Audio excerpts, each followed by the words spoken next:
ನಮ್ಮ ದೇವರು ಕರ್ತನಾದ ಯೇಸು ಕ್ರಿಸ್ತನ ನಾಮದಲ್ಲಿ ಅನುದಿನದ ಆಹಾರ ಪ್ರಿಯರಿಗೆ ಪ್ರೀತಿಯ ಶುಭಾಶಯಗಳು. 2024 ಏಪ್ರಿಲ್ ತಿಂಗಳ 28ನೇ ತಾರೀಕಿನ ಭಾನುವಾರದ ದೇವರ ವಾಕ್ಯವು ಪುನರುತ್ಥಾನದಲ್ಲಿ ಅವರು ನಿನಗೆ ಮೊಯ್ಯಿಗೆ ಮೊಯ್ಯಿ ಮಾಡುವುದಕ್ಕೆ ಏನೂ ಇಲ್ಲದವರಾಗಿದ್ದರು, ನೀತಿವಂತರು ಜೀವಿತರಾಗಿ ಎದ್ದು ಬರುವಲ್ಲಿ ನಿನಗೆ ಮೊಯ್ಯಿಗೆ ಮೊಯ್ಯಾಗುವುದರಿಂದ ನೀನು ಧನ್ಯನಾಗುವಿ ಅಂದನು. ಲೂಕ 14:14. ಯೆಹೋವನ ದೃಷ್ಟಿಯಲ್ಲಿ ಸಮಾಜ ಸೇವೆಯೇ ಹೆಚ್ಚು ಶ್ರೇಯಸ್ಕರವೆಂದು ನಂಬುವ ಕೆಲವರಿದ್ದಾರೆ. ಇನ್ನು ಕೆಲವರು ಸಾಮಾಜಿಕ ಸೇವೆಯಿಂದ ಸಂಪೂರ್ಣವಾಗಿ ದೂರವಿರುತ್ತಾರೆ ಮತ್ತು ಆತ್ಮಿಕ ಜೀವನ ಮತ್ತು ಪವಿತ್ರತೆಯ ಮೇಲೆ ಹೆಚ್ಚು ಗಮನ ಹರಿಸುತ್ತಾರೆ. ಆದರೆ ನಿಜವಾಗಿಯೂ ಈ ಎರಡು ಅಂಶಗಳು ಒಟ್ಟಿಗೆ ಬರಬೇಕು. ಇದು ನೀವು ಕರ್ತನಿಗೆ ಸಲ್ಲಿಸಬಹುದಾದ ಅತ್ಯುತ್ತಮ ಸೇವೆಯಾಗಿದೆ. ಕ್ರಿಸ್ತ ಯೇಸು ಬಡವರಿಗೆ ಸುವಾರ್ತೆಯನ್ನು ಸಾರಿದನು, ಆದರೆ ಅದೇ ಸಮಯದಲ್ಲಿ ಅವನು ಹಸಿದವರಿಗೆ ಆಹಾರವನ್ನು ನೀಡಿದನು. ಆದ್ದರಿಂದ ನೀವು ಸಮಾಜ ಸೇವೆ ಮತ್ತು ಅಪೊಸ್ತಲ ಸೇವೆ ಉತ್ತಮ ಸಮತೋಲನವನ್ನು ಹೊಂದಿರಬೇಕು. ಆಶೀರ್ವದಿಸಲ್ಪಟ್ಟ ಜೀವನದ ಬಗ್ಗೆ ಮಾತನಾಡುವಾಗ ಕರ್ತನಾದ ಯೇಸು ಹೇಳುತ್ತಾನೆ, ಆದರೆ ನೀನು ಔತಣ ಮಾಡಿಸುವಾಗ ಬಡವರು, ಊನವಾದವರು, ಕುಂಟರು, ಕುರುಡರು ಇಂಥವರನ್ನು ಕರೆ. ಅವರು ನಿನಗೆ ಮೊಯ್ಯಿಗೆ ಮೊಯ್ಯಿ ಮಾಡುವುದಕ್ಕೆ ಏನೂ ಇಲ್ಲದವರಾಗಿದ್ದರು, ನೀತಿವಂತರು ಜೀವಿತರಾಗಿ ಎದ್ದು ಬರುವಲ್ಲಿ ನಿನಗೆ ಮೊಯ್ಯಿಗೆ ಮೊಯ್ಯಾಗುವುದರಿಂದ ನೀನು ಧನ್ಯನಾಗುವಿ ಅಂದನು. ಲೂಕ 14:13 ಮತ್ತು 14ನೇ ವಚನಗಳು. ಬಡವರಿಗೆ ಸಹಾಯ ಹಸ್ತ ಚಾಚುವುದು ಒಳ್ಳೆಯತನ, ಪಡೆಯುವುದಕ್ಕಿಂತಲೂ ಕೊಡುವುದು ಹೆಚ್ಚು ಶ್ರೇಯಸ್ಕರ. ಬಡವರ ಮೇಲೆ ಕರುಣೆ ತೋರುವವನು ಯೆಹೋವನಿಗೆ ಸಾಲ ಕೊಡುತ್ತಾನೆ.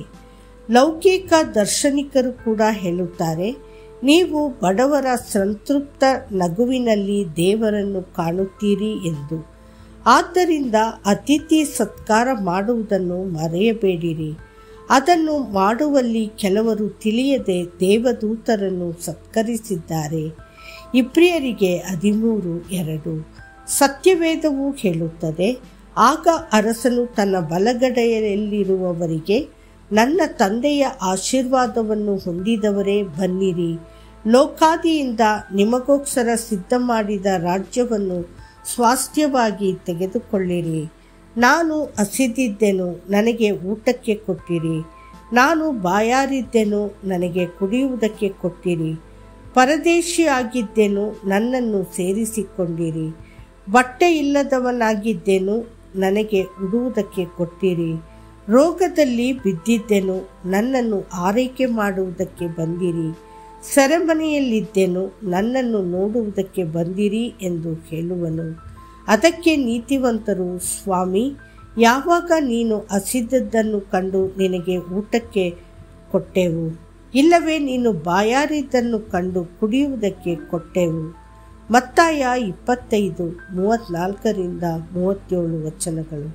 ಅದಕ್ಕೆ ಅರಸನು, ಈ ನನ್ನ ಸಹೋದರರಲ್ಲಿ ಕೇವಲ ಅಲ್ಪನಾದವನಿಗೊಬ್ಬನಿಗೆ ಏನೇನು ಮಾಡಿದಿರೋ ಅದನ್ನು ನನಗೂ ಮಾಡಿದ ಹಾಗಾಯಿತು ಎಂದು ನಿಮಗೆ ಸತ್ಯವಾಗಿ ಹೇಳುತ್ತೇನೆ ಅನ್ನುವನು. ಮತ್ತಾಯ 25:40. ದೇವರ ಮಕ್ಕಳೇ, ನೀವು ಆಶೀರ್ವದಿಸಲ್ಪಡಲು ನೀವು ದೇವರ ವಾಕ್ಯವನ್ನು ಎಲ್ಲ ಶ್ರದ್ಧೆಯಿಂದ ಬೋಧಿಸಬೇಕು.